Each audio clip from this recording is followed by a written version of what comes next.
The Nigerian Football Federation will name a new technical advisor for the Super Eagles within the next 7 days after Frenchman Paul again turned down the offer to lead the team. According to a communique released on Wednesday by the NFF, the executive committee mandated the Technical and Development Subcommittee to make public its shortlist. It also stated that the prospective candidate must be prepared to accept targets issued, undergo other internal evaluation, and must also be willing to reside in Nigeria. The communique also stated that the NFF will no longer pay salaries to all assistant coaches of all national teams from next year.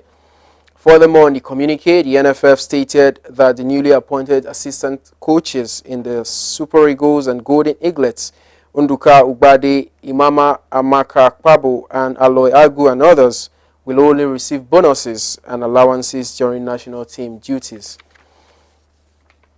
Nigeria's longest-serving basketball player, Olumide Oyedeji, shockingly announced his withdrawal from the national team, the Tigers, currently preparing for the Rio Olympics Games, yesterday, citing personal and family reasons for his decision. The former NBA star and much-traveled Nigerian basketball player, who is currently the London Lions, expressed delight to be part of the Tigers, most especially when the team qualified for the Olympics the first time in 2012. Meanwhile, in a statement made available by the Nigeria Basketball Federation, NBF, had said that it respects Oyedeji's decision not to be part of the Rio 2016 Olympics campaign and commended him for his dedication and sacrifice for Nigeria and world basketball. Sunderland will look to David Moyes to fill the vacancy left by Sam Allardyce once he is confirmed as England manager, according to sources. Allardyce has emerged as the leading candidate to replace Roy Hodgson, and his appointment could be ratified after a meeting of the Football Association Board on Thursday. Sunderland expressed their anger and frustration over the news that broke on Wednesday evening, but have now turned their attention to finding a successor. Allardyce was appointed by the Wearsiders early last season and turned their campaign around, managing to help them avoid relegation after a dreadful start to the 2015-2016 season. According to reports, talks have already taken place with Moyes, with Sunderland keen to have a contingency plan in place should the FA plump for Allardyce over Hull boss Steve Bruce. A deal to bring the former Everton and Manchester United manager to the Stadium of Light could happen quickly once the England appointment is confirmed. Moyes has been out of work since November 2015, when he was fired by Real Sociedad after a year in charge of the Spanish club.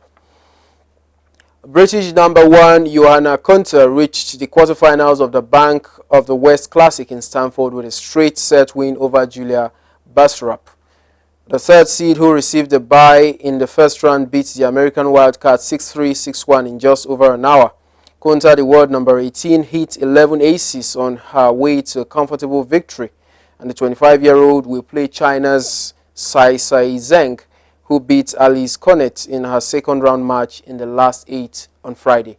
And with that sports story, we come to the end of our bulletin. But before we go, a quick look at the stories that made the headlines. We told you that the Federal Executive Council has approved roadmap on agriculture. We also told you on the foreign scene that state of emergency has been announced in Turkey. And on sports, we told you that Nigeria basketball player Olumide Oyedeji shockingly announced his withdrawal from the Rio Olympics 2016.